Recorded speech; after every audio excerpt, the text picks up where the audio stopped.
Je m'entretiens avec François Gravel, qui est éditorialiste au quotidien de l'Acadie Nouvelle. Je rejoins M. Gravel à Caraquette. Bonsoir, M. Gravel. Bonsoir, merci de l'invitation. M. Gravel, quelle est la situation qui prévaut à l'heure actuelle dans l'Est du pays? Vous l'avez dit, les libéraux ont remporté les 32 sièges en Atlantique lors de la dernière élection. Et nous savions déjà, il y a 4 ans, que c'était un cas unique. Ça n'allait pas se reproduire de nouveau et que les libéraux étaient condamnés à perdre du temps. Alors, la question de cette campagne, c'est combien de sièges les libéraux vont perdre? Est-ce qu'ils vont limiter les dégâts? Est-ce que ça va être une saignée, au contraire? Ça ressemble un peu, en fait, à ce qui s'est produit il y a 4 ans, quand c'était les conservateurs qui possédaient la majorité des sièges. On se posait la même question, là aussi, s'ils allaient réussir à limiter les dégâts. Ils ont finalement perdu tous leurs sièges. Personne ne prévoit aujourd'hui que les libéraux vont subir un tel traitement. Ils vont maintenir une présence. On prévoit même qu'ils vont peut-être remporter le plus grand nombre de sièges en Atlantique. Mais ils vont perdre des sièges, c'est certain, et ces sièges seront presque tous perdus au profit du Parti conservateur. Donc, c'est le Parti conservateur qui représente à l'heure actuelle le principal adversaire, si vous voulez, des libéraux de Justin Trudeau dans les provinces atlantiques. Oui, le NPD a pendant longtemps eu une forte présence en Atlantique, et on dirait qu'il ne s'est jamais vraiment complètement remis d'avoir perdu lui aussi tous ses sièges il y a 4 ans. Au Nouveau-Brunswick, d'où je vous parle présentement, le NPD n'avait aucun candidat de confirmé au début de la campagne électorale. Il y en a maintenant 10, et 32 en Atlantique. Et au début, au Nouveau-Brunswick, il n'en avait aucun. Il n'était pas prêt. Le Parti conservateur, par contre, a des assises plus fortes, en particulier dans le sud du Nouveau-Brunswick, où il y a des circonscriptions qui n'avaient voté qu'une ou deux fois seulement en un siècle pour le Parti libéral et qui ont tourné eux aussi libéral après la vague, le tsunami Trudeau en Atlantique. Alors, on prévoit, oui, que les conservateurs vont faire des gains, mais la question maintenant, encore une fois, c'est réussiront-ils à faire des gains substantiels? C'est loin d'être certain encore. Oui, Justin Trudeau était justement au Nouveau-Brunswick. Aujourd'hui, on peut dire qu'il joue un peu défensif là, pour tenter de protéger ses acquis.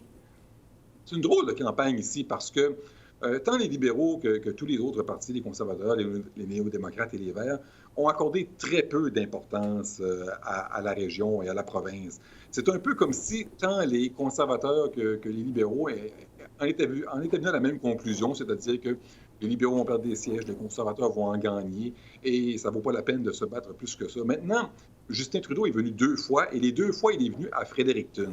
Pourquoi? Parce que c'est une des rares circonscriptions en Atlantique où le Parti vert a une chance de peut-être de la victoire. Il y a la candidate Jenica Atwin qui fait une bonne campagne. Certains croient qu'elle pourrait soit gagner, soit subtiliser suffisamment de sièges au Parti libéral pour permettre aux conservateurs de l'emporter. Alors, c'est pour ça que M. Trudeau est encore ici aujourd'hui. C'est pour ça aussi qu'il a parlé de la question de l'avortement, qui était un enjeu que personne n'a vu venir jusqu'à ce que la seule clinique privée d'interruption volontaire de grossesse au Nouveau-Brunswick, la clinique, on l'appelait avant la clinique Morgentaler à Fredericton, annonce qu'elle allait fermer ses portes. Et on a vu Jagmeet Singh, le chef du NPD, parler de cette clinique-là pendant le débat des chefs en français. Et voilà qu'aujourd'hui, M. Trudeau est venu faire son tour à Fredericton. Il a annoncé que oui, il allait se battre pour cette clinique-là. Il allait utiliser la loi canadienne sur la santé pour forcer le gouvernement progressiste conservateur du Nouveau-Brunswick à financer les avortements, rembourser les avortements qui sont faits de privé. Vous avez parlé du chef du NPD, Jagmeet Singh. Il semble avoir un peu de difficulté dans les provinces maritimes. En fait, je pense qu'il n'a pas mis les pieds au Nouveau-Brunswick avant le début de la campagne, alors qu'il avait été élu chef il y a 2 ans. Est-ce qu'il a beaucoup de difficultés à l'heure actuelle dans les provinces maritimes? Et voilà, vous l'avez dit, M. Singh est venu une seule fois pendant la campagne au Nouveau-Brunswick pour venir appuyer un candidat vedette. Et c'était dans la circonscription ici, l'Acadie Bathurst, là où je vis. Et il a surtout dû répondre aux questions, non pas par rapport à son candidat ou à sa campagne, mais par rapport au fait qu'il a été pendant 2 ans et qu'il n'est jamais venu au Nouveau-Brunswick. Il s'est excusé pour cette situation, a dit que c'était une erreur. Mais aujourd'hui, il en paye le prix au Nouveau-Brunswick et en Atlantique parce que depuis les débats des chefs, M. Singh, sa campagne va beaucoup mieux. Il est sur une lancée, mais on ne sent pas cette lancée en Atlantique parce que M. Singh n'est pas venu souvent, il est peu connu, il n'a pas beaucoup de candidats forts non plus. Ça aussi, ça joue. Hein. Quand on est sur une lancée, quand le parti va mieux, si on n'a pas un candidat local fort pour aller chercher ces votes-là, ça nuit aussi au parti.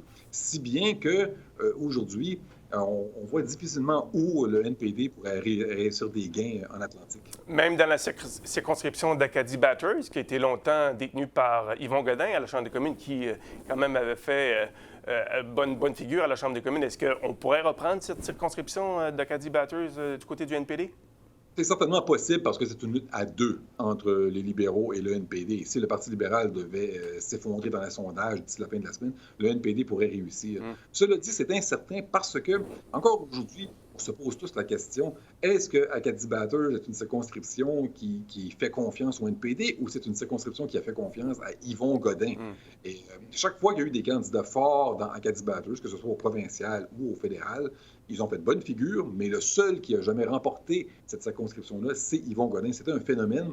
Était-ce un phénomène unique? Le NPD semble vouloir dire que non. Ils ont un candidat fort cette fois-ci, il s'appelle Daniel Thériault. Mais c'est l'ancien directeur général du Festival acadien de Caraquet, un ancien de la Société de l'Acadie du Nouveau-Brunswick. Mais il a commencé sa campagne 2 semaines en retard après le début de la campagne. M. Singh est venu une fois et, comme je vous l'ai dit, il n'a pas fait de bonne impression du fait qu'on ne l'a jamais vu au Nouveau-Brunswick avant cela. Ça rend la tâche très difficile au NPD. Est-ce que M. Godin fait campagne aux côtés du candidat d'Acadie Bathurst? Oui, il était présent aux côtés de M. Thériault lors du lancement de sa campagne. Et il appuie, tout comme il avait appuyé d'ailleurs le candidat il y a 4 ans aussi. Ce candidat avait été cherché de 20 000 votes, mais malgré ça, ça avait été insuffisant pour l'emporter. Il faut dire, comme je disais, que le NPD a commencé sa campagne du très mauvais pied quand le NPD provincial a vu, tout juste avant le début de la campagne, plusieurs de ses anciens candidats provinciaux faire le saut au sein du Parti vert provincial. Et ils l'ont fait en disant, en le justifiant leur décision, que Jack Mincing ignore le Nouveau-Brunswick, ne vient pas ici. Donc, ça a très mal commencé la campagne du NPD ici. Parlez-moi du Parti vert. Quel rôle peut-il jouer durant cette campagne, notamment au Nouveau-Brunswick? Détient quand même des sièges à l'Assemblée législative au Nouveau-Brunswick. Est-ce qu'il pourrait faire élire des députés? Vous avez mentionné la circonscription de Fredericton, donc il y a une lutte intéressante qui se dessine à Fredericton? Oui, voilà. Le Parti vert, historiquement, n'a pas une forte présence en Atlantique. C'est tout nouveau, le fait qu'il commence à élire des députés. Il en a fait élire 3 en Atlantique. Le chef David Wood, avait été la première fois le premier député vert. Maintenant, il y en a 3. Il y en a plusieurs aussi qui ont été élus à l'île du Prince-Édouard, mais aucun encore au fédéral. Et Fredericton, c'est là que tu mises tout le Parti vert. S'il y a un endroit dans les 4 provinces de l'Atlantique où il y a peut-être une chance de réussir, c'est là, avec la candidate Janica Etwin. On a vu Justin Trudeau se présenter là pour limiter les dégâts. Elizabeth May est venue aussi pour appuyer sa candidate. Le chef conservateur Andrew Scheer est venu aussi. Donc, c'est une lutte à 3, finalement, et bien malin qui peut dire si le Parti vert va réussir une percée historique dans cette région-là, ou si ça va avoir un impact plutôt sur les libéraux ou les conservateurs. Parlez-moi un peu de Dominique Leblanc. Il était ministre des Affaires intergouvernementales. Il a dû s'absenter des communes avant la dissolution du Parlement pour des raisons de santé. On ne l'a pas beaucoup vu depuis un certain temps. Est-ce qu'il est actif au Nouveau-Brunswick? Est-ce qu'il fait campagne? Et est-ce qu'il a de bonnes chances aussi de se faire élire? Il est encore candidat, M. Leblanc, mais il ne fait pas campagne parce qu'il se remet d'un cancer, donc d'une maladie, et il a choisi de ne pas faire campagne. Donc, son nom est sur les bulletins de vote. Il est dans une circonscription qui est un château fort libéral. La circonscription de Beau-Séjour a toujours élu, ou presque, des candidats libéraux par le passé. M. Leblanc est le ministre le plus fort de l'Atlantique, un proche de Justin Trudeau. Par contre, le fait qu'il ne fait pas campagne ne devrait pas l'empêcher de se faire élire, mais ça nuit beaucoup au Parti libéral parce que c'est leur principal atout au Brunswick. Pour Justin Trudeau, de faire campagne au Nouveau-Brunswick sans Dominique Leblanc, ça lui nuit énormément. C'est quelqu'un qui est très bien connu, qui a des contacts, qui peut réussir à aller chercher le vote dans sa circonscription, mais ailleurs aussi. Sans sa présence, ça nuit beaucoup au Parti libéral. Ça, c'est intéressant. Donc, il aurait pu jouer un rôle prépondérant si la santé avait été au rendez-vous. Oui, certainement. Surtout que dans tout le sud du Nouveau-Brunswick, présentement, les libéraux sont menacés de perdre des sièges. Normalement, c'est sûr, c'est toujours hasardeux de faire des prédictions, mais on s'attend que les libéraux vont réussir à conserver une majorité de sièges en Atlantique. Mais au Nouveau-Brunswick, c'est beaucoup plus difficile. Les libéraux, il y a 10 sièges, 10 circonscriptions fédérales au Nouveau-Brunswick. On s'attend que les conservateurs vont aller chercher au moins la moitié, mais peut-être plus aussi, parce que lors de la dernière campagne électorale, on se souvient que les conservateurs comptaient 8 députés conservateurs au Nouveau-Brunswick sur 10 circonscriptions. Il n'y avait qu'un seul député libéral, Dominique Leblanc, un seul néo-démocrate, Yvon Godin. Tout le reste était conservateur. Il y avait plus de députés conservateurs au Nouveau-Brunswick qu'il y en avait au Québec. Alors, il y a ici un danger qu'on puisse revoir à nouveau une telle situation se produire. Et certainement, M. Trudeau n'a pas beaucoup d'atouts dans cette région-là. Et l'un de ses rares atouts, c'était Dominique Leblanc. Est-ce que la campagne a soulevé les passions dans les provinces atlantiques, au Nouveau-Brunswick? Dans le reste du pays, on a trouvé un peu que cette campagne était peu inspirante. Est-ce que c'est la même chose dans l'est du pays? Ah oui, c'est une campagne à oublier. Je dirais même que l'on va oublier très rapidement. Les principaux partis politiques ont pratiquement ignoré les provinces de l'Atlantique et du Brunswick. On les a très peu vus. L'une des raisons, il faut le dire, c'est que, comme vous l'avez expliqué, au Canada, c'était une campagne très peu inspirante. Il n'y a pas eu beaucoup d'enjeux nationaux, de questions de l'urne qui se sont imposées. On a vu plutôt les chefs faire campagne sur des questions comme le blackface de Justin Trudeau, sur la laïcité au Québec. Ce sont des enjeux qui ne viennent pas nécessairement chercher les électeurs au moment de voter. Alors, les enjeux qui sont plus importants pour l'Atlantique, on ne les a pas beaucoup entendus. En fait, on ne les a pas du tout entendus. C'est très différent d'il y a 4 ans, quand, par exemple, au Nouveau-Brunswick, on a eu le gouvernement conservateur de Stephen Harper avait modifié l'assurance-emploi. La réforme avait été très impopulaire. Les libéraux avaient bien occupé le terrain en expliquant qu'ils allaient changer la loi s'ils étaient élus. Ça avait été une question très importante. On ne voit rien de cela présentement aujourd'hui. Il y a très peu d'enjeux qui résonnent ici et très peu d'enjeux locaux qu'on entend les chefs en discuter, à part un petit peu l'avortement dont je viens de parler. Oui, et quels auraient dû être les dossiers chauds abordés durant cette campagne par les chefs, justement? Eh bien, en Atlantique, à mes yeux, l'enjeu le plus important, c'est le vieillissement de la population et l'impact que ça a sur plein d'autres sujets. L'immigration, comment attirer plus d'immigrants ici. Bien, le financement de la santé. La loi sur le financement de la santé a été modifiée, les paiements de transfert pour favoriser les provinces qui ont une croissance beaucoup plus rapide de leur population. Ce n'est pas le cas, évidemment, ici, en Atlantique. Alors, on n'en parle pas du tout. Un autre problème aussi, c'est que certains enjeux qui auraient pu toucher les gens ici sont toujours discutés, mais de manière à isoler l'Atlantique. Par exemple, si on parle de l'énergie, les oléoducs, très important dans le sud du Nouveau-Brunswick. Le premier ministre conservateur, Blaine Higgs, fait campagne avec Andrew Scheer parce qu'il voit comme étant l'homme qui va pouvoir amener le tuyau jusqu'à la raffinerie de Saint-Jean.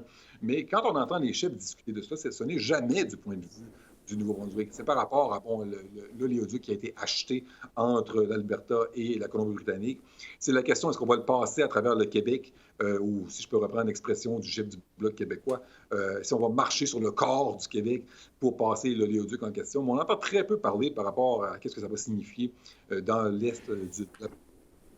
On a parlé beaucoup, pas mal, justement, durant la campagne, de l'aliénation de l'Ouest. Est-ce qu'on pourrait citer un nouveau phénomène, l'aliénation des provinces atlantiques, compte tenu que ces dossiers-là dont vous avez parlé n'ont pas été abordés par les chefs fédéraux? Je ne sais pas si ça va être une aliénation ou encore tout simplement de l'indifférence. Depuis plusieurs élections, le taux de participation diminue beaucoup et il y a eu une augmentation très importante. Il y a 4 ans, quand il y a eu cette campagne-là avec la Trudeau-manie qui s'est instaurée. Et là, on prévoit que cette fois-ci, ça risque de diminuer à nouveau encore une fois. Il n'y a pas d'aliénation dans le sens de colère de la population. C'est pas pareil, c'est pas comparable du tout à ce qui se passe dans l'Ouest. Je ne veux pas dire ça. Mais il y a un certain mécontentement, certainement. Un autre exemple, par exemple, je parlais de l'assurance-emploi tantôt. Il y a des groupes qui ont commencé à poser des affiches concernant l'assurance-emploi partout dans le nord et l'est du Nouveau-Brunswick. On dit en gros le marché du travail a changé, le programme d'assurance-emploi doit changer aussi. Mais les candidats, eux, ils n'ont pas grand-chose à offrir. Quand on les écoute lors des débats, quand ils font le porte-à-porte, ils ne peuvent pas dire grand-chose parce que leur parti ne prévoit pas grand-chose pour la plupart sur des questions comme celle-là.